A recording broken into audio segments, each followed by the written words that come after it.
Magandang hapon mga farmers, dito tayo sa bukid.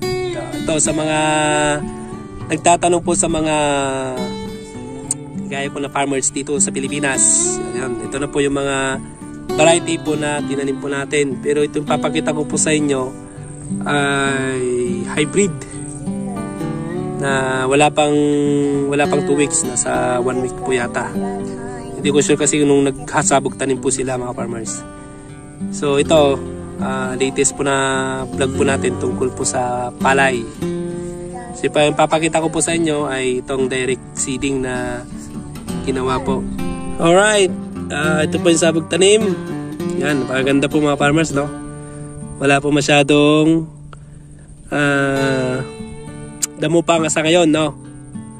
So ang variety po nito ay GSR. Kasi ang gamit nila po ngayon ay 222 at saka GSR na 504.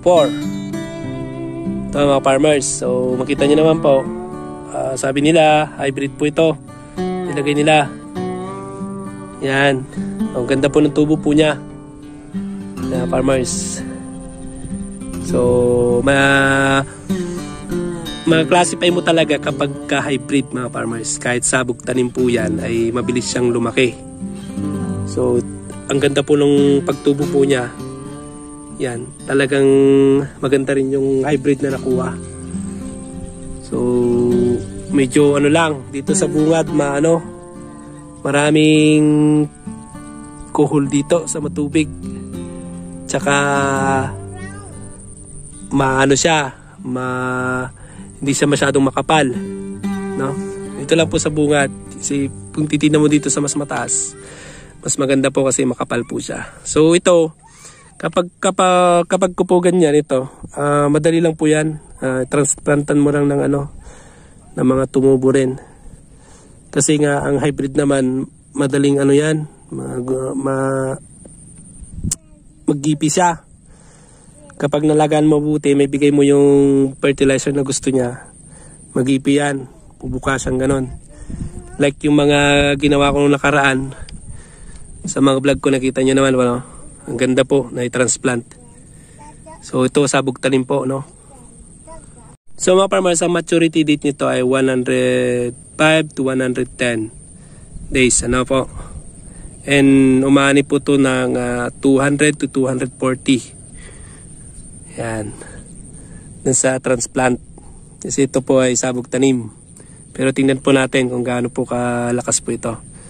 So sa tamang pag-fertilizer at pag-alaga po ng palay, marireach mo siguro yon. And dito po kasi irrigated po mga farmers. So isang technique din po para hindi siya masyadong madamo. Pagkabunuan na to, after 14 days ay laging may tubig. So mapapansin nyo po ngayon, hindi pa sila papapasok ng tubig. Kasi wala pang 2 weeks. Although basa naman yung lupa po niya. So yan po, update po natin mga farmers sa tanim po natin. Balik tayo sa rice farming. Ito, permission mga ibon na ibon ng bahay. Ang dami nila. Ayan sisiliparan sila.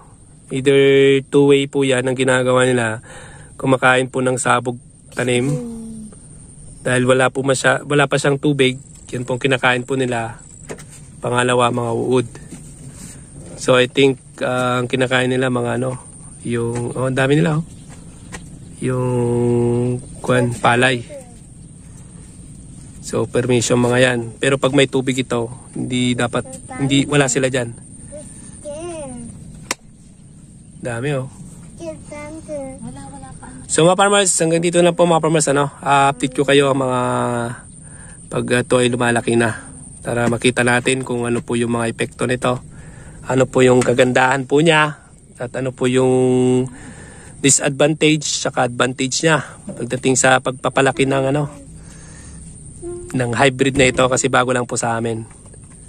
Mga dapat gawin para po ito ay maging mas maganda po yung ani po niya. Ayan.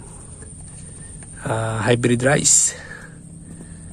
Ayan, update ko kayo sa sa paglaki po nitong nung GSR po na ito. Tingnan po natin kung ma-reach na yung 200 to 240 na kaban per hectare po ito po ay 1 hektarya. Tingnan po natin pagdating to ng araw. So bago lang po sa amin, interest lang po sa amin ito. I-try po namin kasi maganda rin po siya. Sabihin po ng mga nakatry, GSR 504. Binili po namin ito mga farmers, hindi po ito yung binibigay. Kasi yung binibigay ng DA 222, Napalong Pin, SL8, mga yan. Tapos mayroon pang iba. Pero ang nakita kong isa pa na may maganda rin ay yung GSR 12. Yun, susunod ko dito. Titignan po natin kasi yun na transplanting ang gagawin po doon, mga farmers. At malapit lang sa amin sa bahay. So pupuntahan po natin yon na pa lang, kakasabog sanin pa lang, mga malapit na rin siyang malapit na rin palang i-transplant yon. So tingnan natin kung ano yung pinagkaiba po nila or ano yung mayroon sa GSR 12 din. So yan mga farmers, hanggang sa muli po maraming salamat po sa lahat mga subscriber po natin at mga nanonood ng vlog po natin na mga farmers po natin na nagpapalay. So, pwede nyo pong i-share po mga farmers yung mga ginagamit nyo tungkol sa palay, mga variety po na try nyo po na maani. Yan, kung experience nyo sa sabog tanim, tsaka transplanting, o yung ripe. Pwede nyo po i-share po dito mga farmers at pwede nyo rin po pabanggatin po dito mga gamot na binibili nyo. Wala pong problema, basta share nyo po dito para mapanood nila, mabakasa po nila, magkaroon po sila ng idea. So maraming salamat po. Hanggang sa muli po. Bye bye.